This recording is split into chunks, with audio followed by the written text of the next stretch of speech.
Hello दोस्तों, स्वागत है आपका बिटकॉइन दुनिया में। मैं सुनवा दोस्तों, अक्सर लोगों के मन में एक कन्फ्यूजन रहता है कि सेंट्रलाइजेशन पे ट्रेड करना सही है कि डिसेंट्रलाइजेशन पे ट्रेड करना सही है। तो अगर आप लोग के मन में भी ये कन्फ्यूजन है तो ये सभी दूर होने वाले इस वीडियो को देख के, क्योंकि आज की वीडियो हम लोग बात करने वाले हैं सेंट्रलाइजेशन क्या होता है, डिसेंट्रलाइजेशन क्या होता है, दोनों में अंतर क्या है और दोनों में देखा है तो फ्यूचर किसका है, कौन सा सेफ है आने वाले समय के लिए। दोस्तों, अगर आप क्रिप्टो मार्केट में कुछ समय से होंगे तो आप सभी को BNB कॉइन, यूनिकॉइन और केक कॉइन के बारे में पता होगा। BNB जो कॉइन है वो बाइनेंस एक्सचेंज का नेटिव टोकन है और बाइनेंस एक्सचेंज एक सेंट्रलाइज एक्सचेंज है। और वहीं यूनिस्वैप एक्सचेंज का नेटिव टोकन है और जो केक है वो पैनकेकस्वैप एक्सचेंज का नेटिव टोकन है।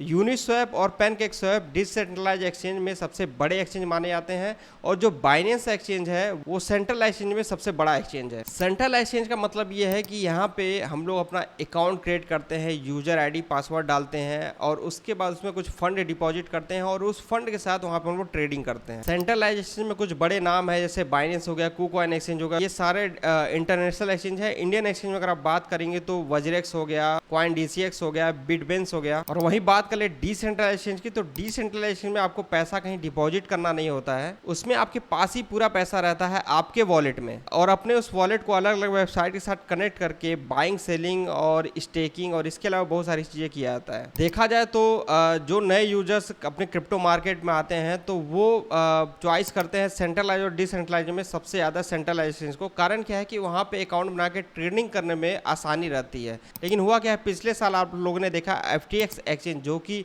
बहुत ही बड़ा एक्सचेंज माना जाता था, वो टॉप 5 सेंट्रलाइज एक्सचेंज में आता था, वो क्रैश हुआ और जो लोग FTX एक्सचेंज यूज करते थे उन लोग का फंड वहां पे फंस गया। तो इस वजह से देखा है तो बहुत सारे लोग सेंट्रलाइजेशन से डिसेंट्रलाइजेशन पे शिफ्ट हो रहे हैं। यहाँ पे इस चार्ट में आप देख सकते हैं जब FTX क्रैश हुआ उसके बाद बहुत सारे लोग सेंट्रलाइजेशन से डिसेंट्रलाइज एक्सचेंज पे शिफ्ट हुए हैं और ये बियर मार्केट का हाल है। आप सोचिए जब बुल मार्केट आएगा तो उस समय ये जो परसेंटेज है ये 30 से 35 बहुत आराम से चला जाएगा। ये जो लाइन आप लोग को दिख रही है ये सेंट्रलाइज ट्रेडिंग वॉल्यूम दिखा रहा है। सेंट्रलाइज एक्सचेंज में आप सभी को कुछ ही ऐसे कॉइन देखेंगे जो कि उस एक्सचेंज ने अपने एक्सचेंज पे लिस्ट करवाया हुआ है। और वहीं डिसेंट्रलाइज एक्सचेंज की बात है तो डिसेंट्रलाइज पे आप सभी को अनलिमिटेड टोकन मिल जाएंगे। डिसेंट्रलाइज एक्सचेंज पे आप अपना खुद का टोकन क्रिएट करके उस पर ट्रेड भी करवा सकते हैं क्योंकि कोई चेक करने वाला नहीं होता है। इससे क्या है, बहुत प्रॉफिट भी होता है लेकिन बहुत सारे लोगों का यहाँ पे नुकसान भी होता है। अब बात कर लेते हैं सेंट्रलाइज और डिसेंट्रलाइज एक्सचेंज में अंतर क्या है। तो फर्स्ट नंबर पे आता है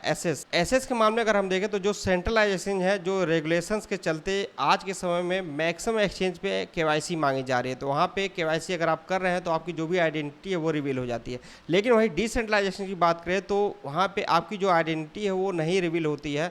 आपका जो वॉलेट है उसमें उससे ये पता नहीं किया सकता है कि ये किस बंदे का वॉलेट है। उस वॉलेट से यहाँ तक भी नहीं पता किया सकता है कि वो वॉलेट किस देश का है। सेकंड नंबर पे आती है सिक्योरिटी। तो इस मामले में तो दोनों फेल है। कारण क्या है, सेंट्रलाइजेशन में जैसा मैंने आपसे बताया FTX एक्सचेंज वहाँ पे क्रैश हुआ था तो लोगों का फंड वहाँ पे फंसा। उसी प्रकार से जो डिसेंट्रलाइजेशन वहाँ पे स्कैम होने के बहुत ज्यादा चांसेस होते हैं, साथ में हैकिंग का भी मामला बहुत ज्यादा देखा जाता है। लेकिन डिसेंट्रलाइज एक्सचेंज पे कुछ ऐसे इंपॉर्टेंट मेजर्स हैं जिसको अगर आप अपनाते हैं तो जो स्कैम की चांसेस हैं वो 99% तक कम हो जाते हैं। तो अगर आप लोग को उसके ऊपर वीडियो चाहिए तो जल्दी से जाके इस वीडियो को लाइक कर लीजिएगा। अगर इस वीडियो पे 200 लाइक होते हैं तो जल्द ही आप सभी को उससे रिलेटेड वीडियो मिल जाएगी। थर्ड नंबर पे आते हैं लिक्विडिटी। लिक्विडिटी का मतलब है कि जब आप किसी एक्सचेंज पे जाके बाइंग सेलिंग कर रहे हैं तो कितना जल्दी आपका जो ऑर्डर है वो क्लियर हो जा रहा है। जैसे आप कोई क्रिप्टो बाय कर रहे हैं तो एक्सचेंज पे लिक्विडिटी पड़ी होती है, कोई सेल नहीं कर रहा है, फिर भी एक्सचेंज क्या करता है, उस लिक्विडिटी में से आपको वो टोकन दे देता है। और उसी प्रकार से अगर आप उस क्रिप्टो को सेल कर रहे हो और बाय करने के लिए कोई वहां पे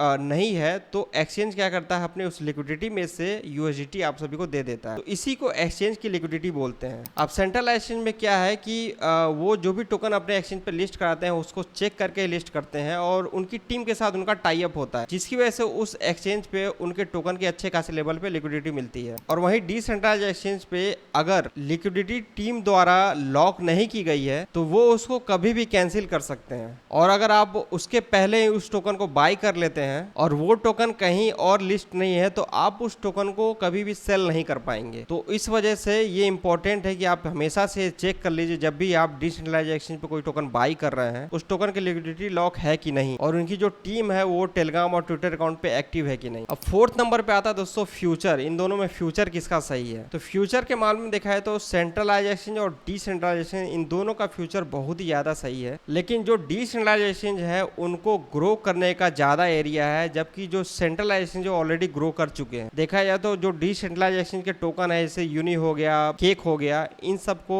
बाई करना एक सही इन्वेस्टमेंट है आने वाले बुल रन के लिए। कि मैं पर्सनली बताऊं तो जो बड़ा अमाउंट है, जिस बड़े अमाउंट के साथ मैं ट्रेड लेता हूं, तो वो ट्रेड मैं सेंट्रलाइज एक्सचेंज पे ही मैक्सिमम लेता हूं। कारण क्या है कि जो कॉइन वहां पे मैं बाई कर रहा हूं, वहां पे उन कॉइन्स का स्कैम करने के जो चांसेस हैं वो थोड़ा कम है डिसेंट्रलाइज एक्सचेंज के मुकाबले। और जो डिसेंट्रलाइज एक्सचेंज है वहाँ पे मैं थोड़ा कम अमाउंट रखता हूँ और उन कम अमाउंट के साथ उन कॉइन्स में ट्रेड लेता हूँ। और इसके अलावा जो मेरी क्रिप्टो में होल्डिंग है, वो होल्डिंग हमेशा से मेरा लेजर वॉलेट में रहता है। मैंने आप सभी को बहुत सारे वीडियोस में बता के रखा हुआ। अगर आप लोगों को लेजर वॉलेट पर ट्यूटोरियल वीडियो चाहिए तो आपको एक प्लेलिस्ट मिल जाएगी लेजर वॉलेट ट्यूटोरियल नाम से। और इसके अलावा अगर आप लोग लेजर वॉलेट बाई करना चाह रहे हैं, नीचे डिस्क्रिप्शन में आप सभी को लिंक मिल जाएगा, वहाँ से आप जाके बाई कर सकते हैं। वहाँ पे मेरा फंड सेफ रहता है। और आप सभी को एक कहावत पता होगी, नॉट योर की नॉट योर क्रिप्टो। तो जब तक आपके खुद के वॉलेट में आपका क्रिप्टो करेंसी होल्ड नहीं है, जो आप लॉन्ग टर्म के लिए होल्ड कर रहे हो, तो इसका मतलब है कि आप अभी भी अपने रिस्क को लेके चल रहे हैं। तो ये सारा इन्फॉर्मेशन दोस्तों सेंट्रलाइज और डिसेंट्रलाइजेशन से रिलेटेड। इसके बाद भी अगर आप लोगों को कोई कंफ्यूजन है तो आप कमेंट करके बता सकते हैं। बाकी इन्फॉर्मेशन अच्छी लगी है तो मैंने जो आप लोगों को बताया कि 200 लाइक, तो लाइक करके इस वीडियो को जरूर जाइए। इस वीडियो के बाद ट्रस्ट वॉलेट को यूज करना मैं आप सभी को सिखाऊंगा। वहां पे आप सभी को जितने भी डिसेंट्रलाइज एक्सचेंज है, जितने भी डिसेंट्रलाइज प्लेटफॉर्म है, वो सारा आप सभी को मिल जाएगा। तो उस वीडियो को देखने के लिए आप सभी इस चैनल को सब्सक्राइब करके जरूर जाएगा। अभी लिए बस इतना ही। जय हिंद।